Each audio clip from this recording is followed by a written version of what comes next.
All right.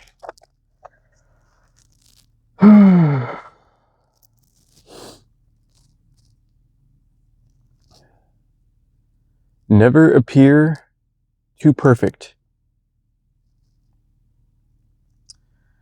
It takes great talent and skill to conceal one's talent and skill. That's from Francois de la Roche. Foucauld. It's French. My girlfriend would know how to, my woman would know how to pronounce that. I know it's Francois. Sir Walter Raleigh was one of the most brilliant men in the court of Queen Elizabeth of England. He had skills as a scientist, wrote poetry, still recognized as among the most beautiful writing of the time, was a proven leader of men, an enterprising entrepreneur, a great sea captain, and on top of all of this was a handsome, dashing courtier who charmed his way into becoming one of the Queen's favorites. Wherever he went, however, people blocked his path. Eventually, he suffered a terrific fall from grace, leading even to prison and finally the executioner's axe. Raleigh could not understand the stubborn opposition he faced from the other courtiers. He did not see that he had not only made no attempt to disguise the degree of his skills and qualities, but he had imposed them on one and all, making a show of his versatility, thinking it impressed people and won him friends. In fact, it made him silent enemies, people who felt inferior to him and did all they could to ruin him the moment he tripped up or made the slightest mistake. In the end, the reason he was executed was treason, but envy will use any cover it finds to mask its destructiveness. Daily law. Appearing better than others is always dangerous, but most dangerous of all is to appear to have no faults or weaknesses. Envy creates silent enemies. Diffuse it by occasionally downplaying your virtues. That is again from the 48 Laws of Power. Law 46, never appear too perfect. Yep. I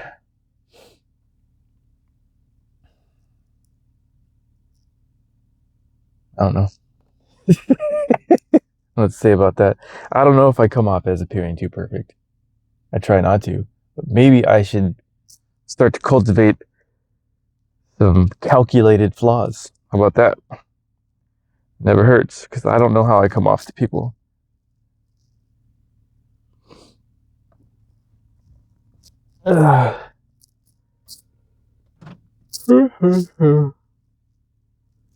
After that, I had a bunch of dreams. I had a dream I was looking for lighters. Like I was driving. And there was like a lighter. And I had to hit the brakes and it went sliding. I was like, oh shit. I'm like reaching for it and like looking for it. And then I found two. I don't know. And then had another dream. And I hadn't thought about this in forever. And I hate even bringing it up, but it was a dream I had from prior to my marriage. I was still, maybe 19 years old. And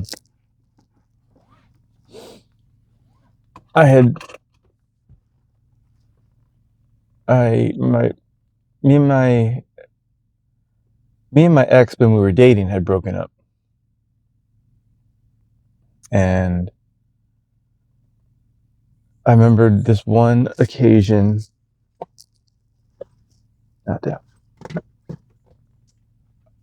Me and some friends that I worked with, we were going to go out to a club in Hollywood. And mind you, this was when we were already broken up. And I have no idea how she found out, but my ex had found out we were going to go to that club. So her and her friend went and made it a point to make sure that she saw me, that I saw her there dancing with other guys. And in the dream I had last night, I remember telling her that. Like, yeah, this is what you did. This is the kind of person you are. You're the kind of person that would do something like that. And I described the whole thing to her, what I saw. But I remember in the dream, like, she was like horrified that was like of herself. That's what she did to me. It's crazy that someone would even do that. It would never even occur to me to do that.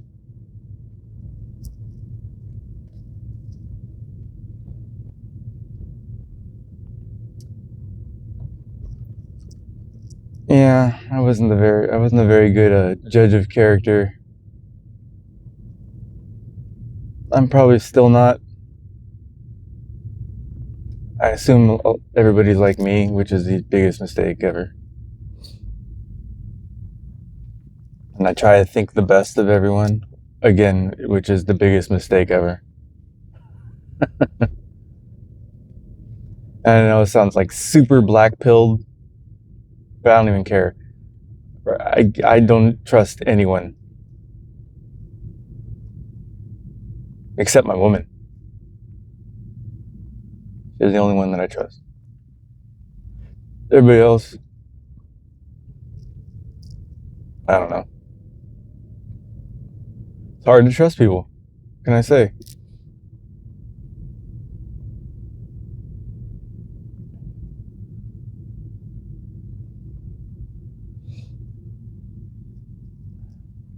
I guess that's just me. Been through a lot with the humans. And that's the result. It becomes hard to know who to trust, so you end up not trusting anybody really.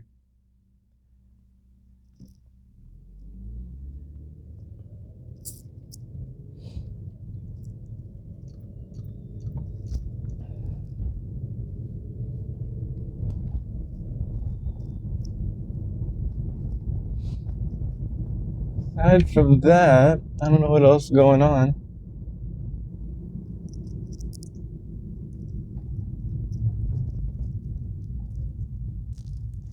Oh my goodness.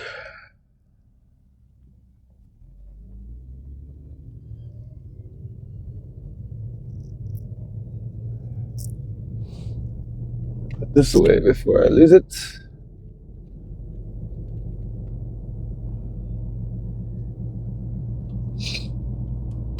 Have some of my drink.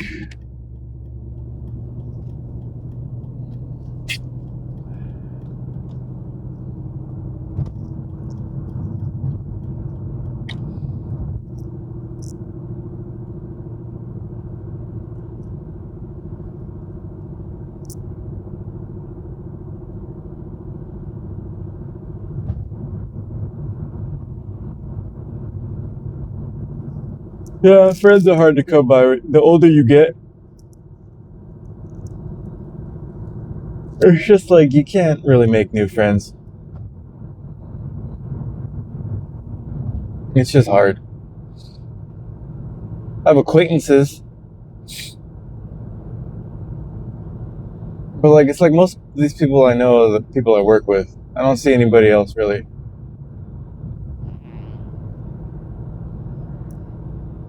And then there's like an age gap and like a mentality gap. There's like a lot of things that are. It's probably just me, to be honest. I think after my reset and like my mind switched to how it is now, it's like I just don't find.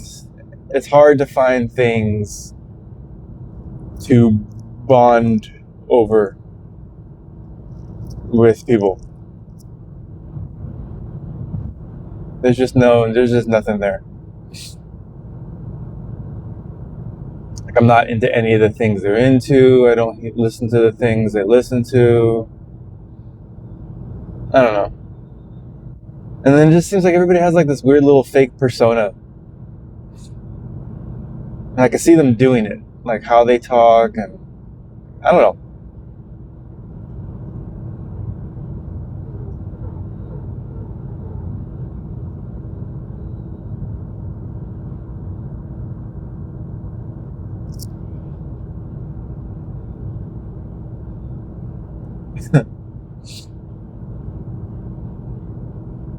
And again, I don't know how I come off to people. I don't know. Maybe like a know-it-all sometimes. Only because the things I hear and read are outside of the scope of like mainstream information sources. So I don't know. It's hard to judge. I know during COVID I had all the information that nobody had.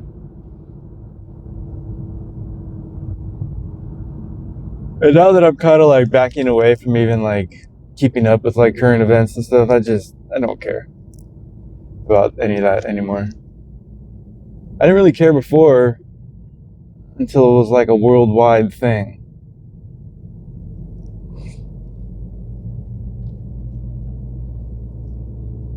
And now like so much of what I was, you hear a lot of the like conspiracy theorists are right. Well, no shit, we've been right. Tired of hearing about it. Should have been listening to us before.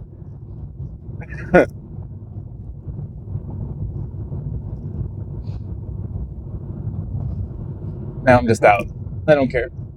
Whatever happens, happens. With all the geopolitical nonsense.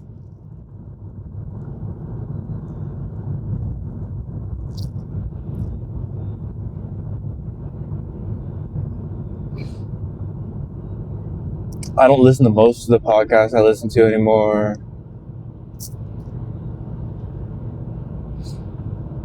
Kind of seeming to lose interest in all of it.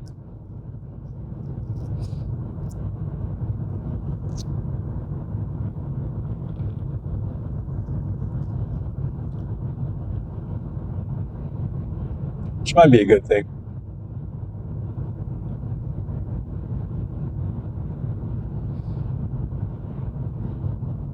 I would really like to start to maybe see what I could do with all this training stuff I made. That's kind of the one thing that still seems interesting to me is AI.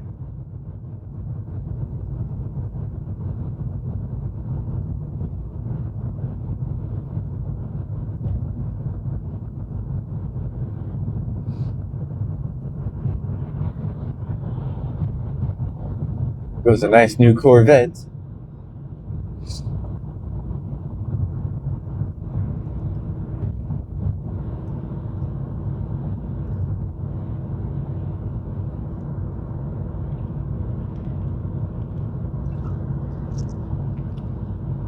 But even like with AI, other than what I'm doing with it, I don't know what else to do with it.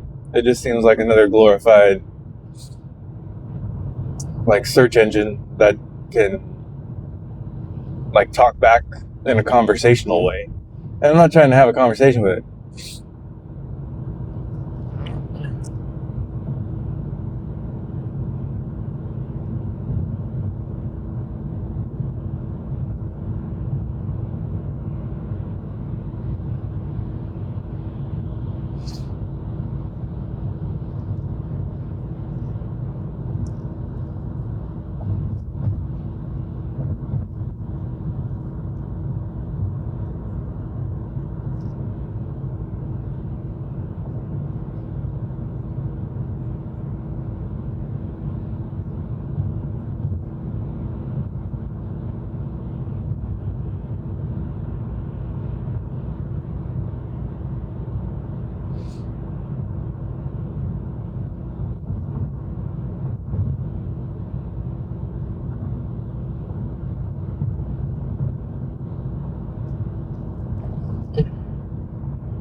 That's pretty much it. Not a whole lot on my mind.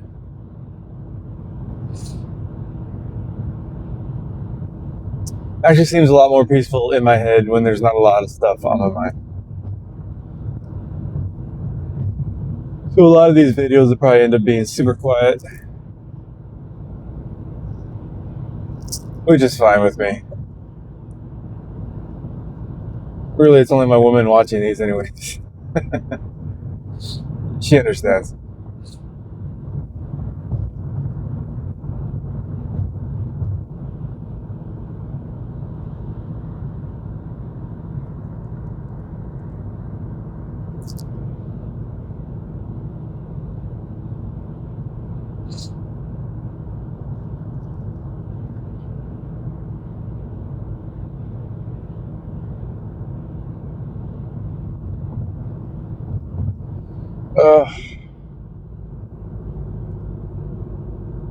Why would you get in front of me going so slow?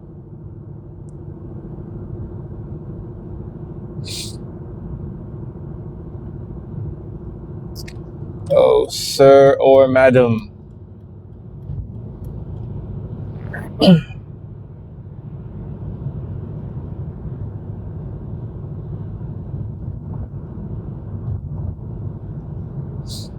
I'm only doing 65, which feels terribly slow. I love the way it feels to go like 100. If anybody out there has ever done 100 miles an hour, it feels glorious. And like everything in me right now wants to feel that. Nope, 65. And it feels like I'm going 30.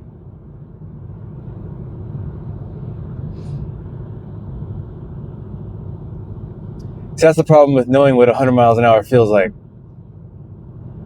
It makes 60 to 65 miles an hour feel achingly slow.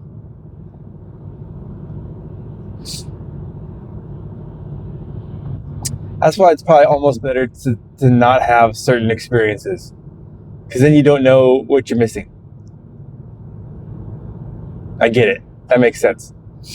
Certain things you shouldn't feel, because then when you go back to like normie level experiences, it's just boring.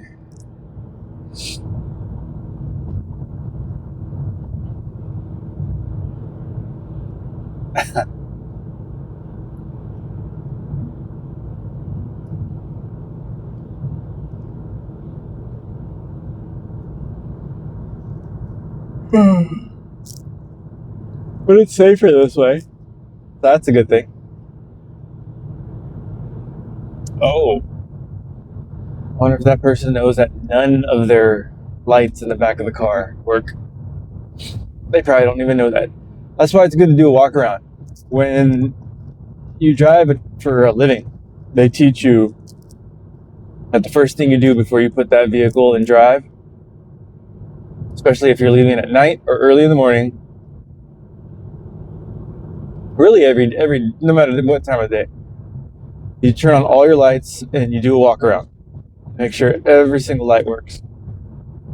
Flash your brights, all your blinkers, because you can normally see like the reflection of a blinking light on some sort of surface. Even if it's daytime, you'll see it like reflecting off of a car, like if you're in a parking lot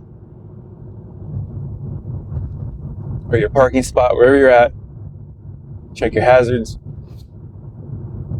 Then you go.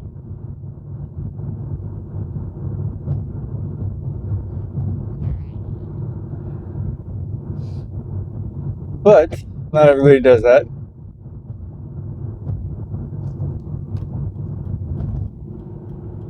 And obviously even if this person did do that, he's still got to get to wherever he's going. So it probably doesn't matter. He's like, screw it, going anyways. I'm sure his brake lights work. I've seen that too, where people's lights are non-operational like this. Because there's absolutely nothing on behind his car.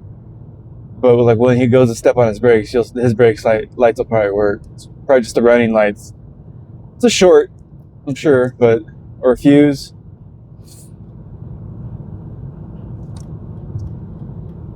But it could be dangerous. At least this car is white.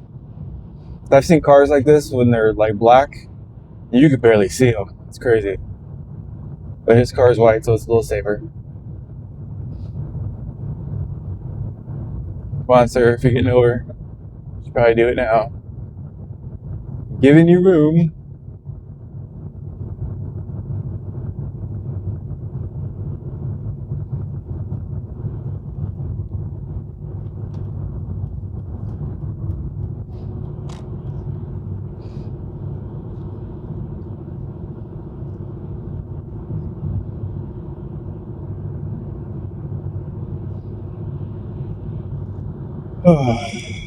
Yeah, I'm doing like between 60 and 65. Feels like I'm crawling.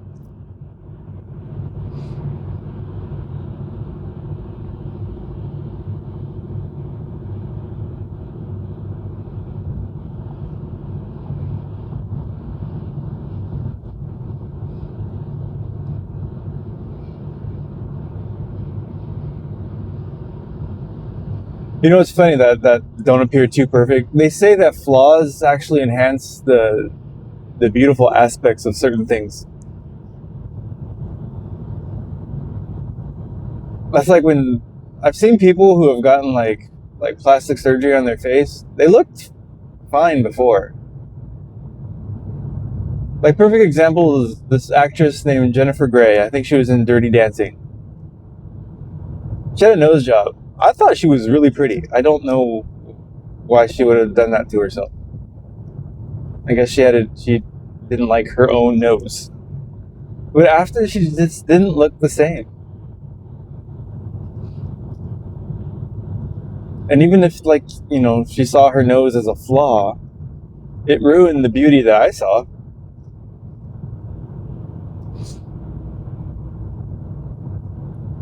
And like nobody's perfectly like symmetrical when it comes to their look. There's always like a difference on from one side to the other in the body. And that's what normally gives you the beauty that you have. Some people, I guess, just have an issue with it, so they start getting things fixed, and that's it. You ruin it.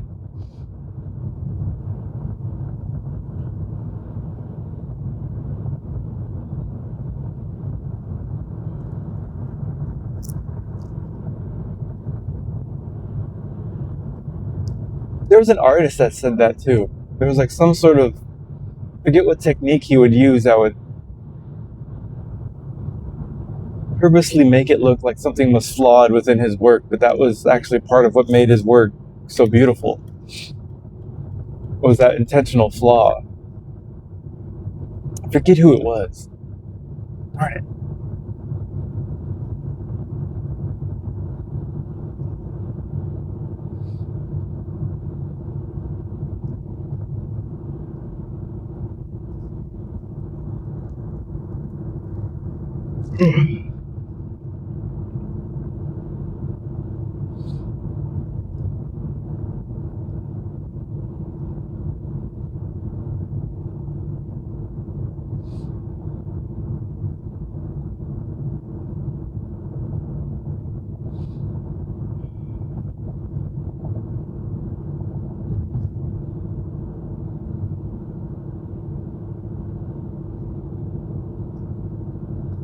I'm gonna bring that book back out, The Art of Seduction. That whole book is about the French court and all the courtiers.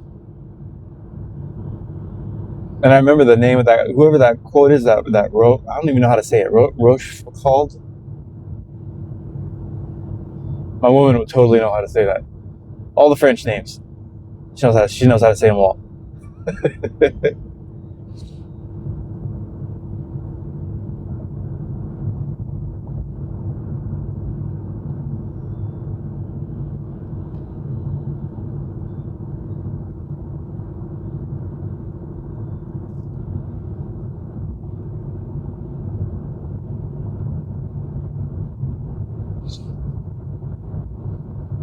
That whole book's about that.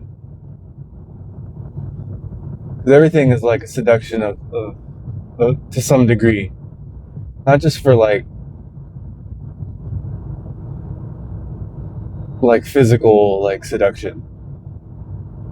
You can mentally seduce. Well, I mean, all seduction starts in the mind, but when you think of seduction, you mostly think about it for the point of trying to get him in bed or whatever.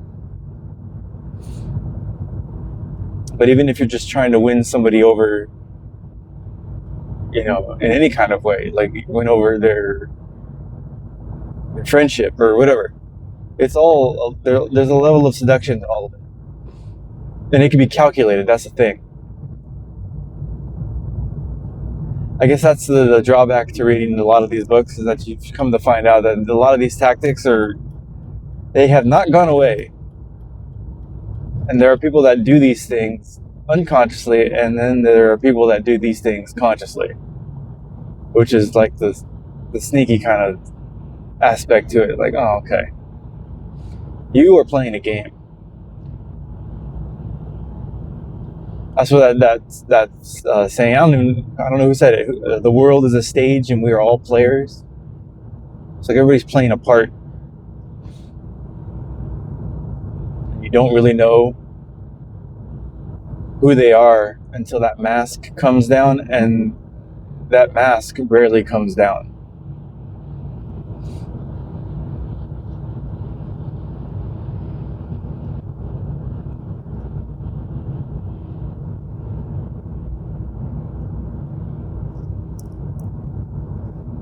And I try not to wear that. I don't know. I don't know what my mask might seem like, because I try not to even have one.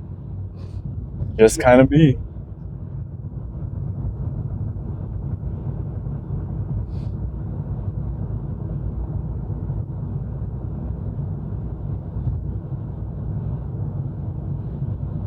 Because like when you read like in that book, like The Art of Seduction, you'll read how like all these courtiers, most of them hated each other, but they always had the friendly front of like a really good friend. I mean, it's crazy to read, because everybody was like playing an angle, trying to get into the favor of certain people who had influence in society, and nobody wanted to come off too rude or so it was always a game of putting on airs, because if you slipped, then that rumor would start flying around, and then all of a sudden you were out. And it was a very small circle, the king's court. Only a certain level of society even had access to it, so this was only being played on a certain level of society. The peasants weren't involved in any of this crap, but these were the ones that were trying to like climb the ladder of like social success, and that was like a delicate game that had to be played. So once you were out, you were out. There was no getting back in.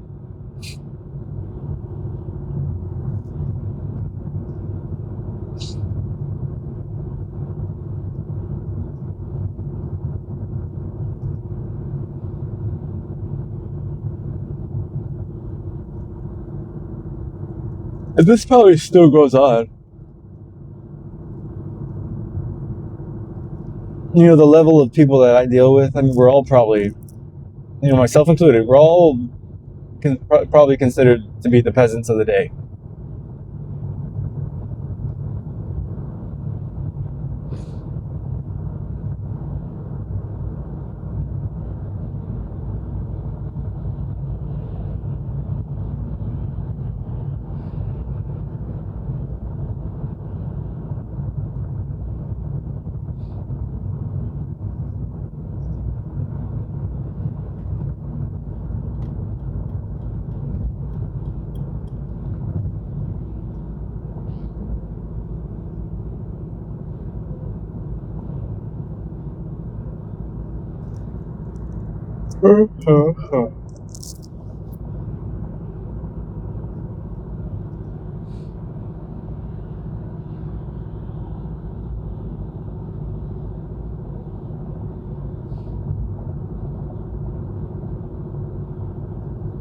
a nice truck. I am almost here.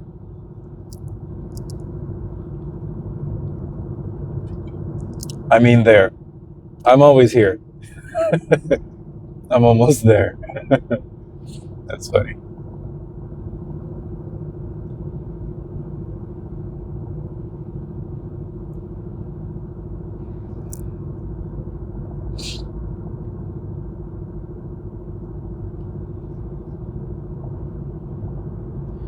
That's probably another reason why it would be. You could never have like a real podcast. It's probably I can't even sustain a long enough, interesting conversation in these drives alone on my way to work. This is like only 30 minutes or so. Long gaps of silence that I leave on these things.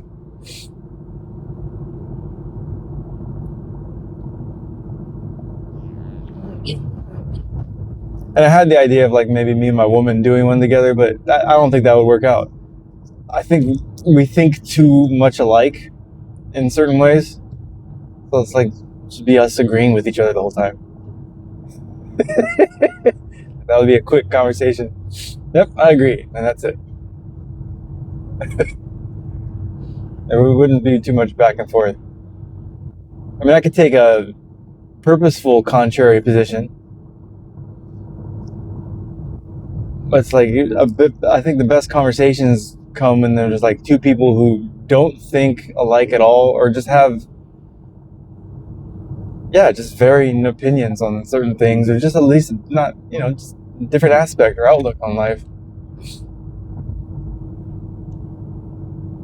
And most of the podcasts I see, it's like somebody interviewing somebody they don't know. And I've known my woman for so long, it's like I know her pretty well, I think. I would like to think. It'd be scary if I didn't after all these years.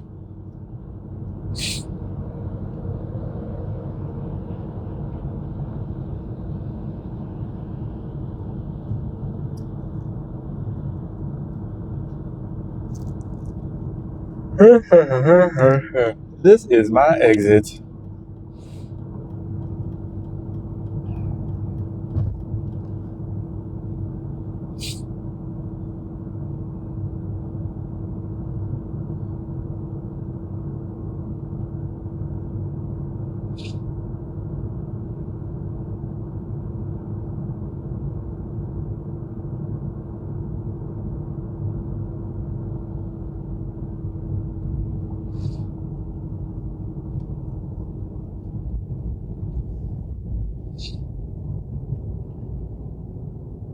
I wonder if I could have. I was thinking about that analysis that I had AI do of my training program. I wonder if I could have it turn that executive summary into a PDF file. I'd kind of like to have that, not just locked up in the AI program.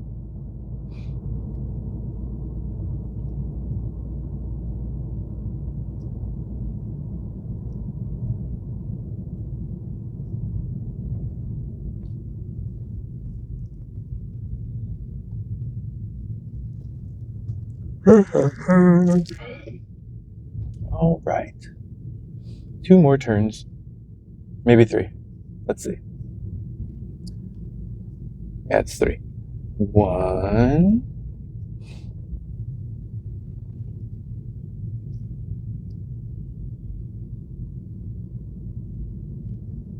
And then 2.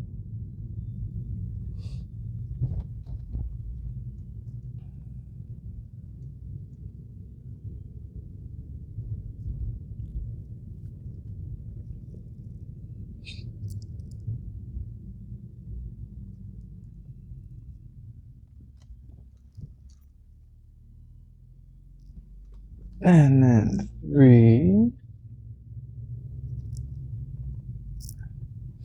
Alright, maybe it's like 4. Technically. Just to get into this spot. Alright, so technically it's 4 turns.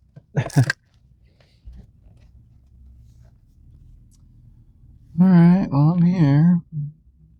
backing up into the spot I like to claim.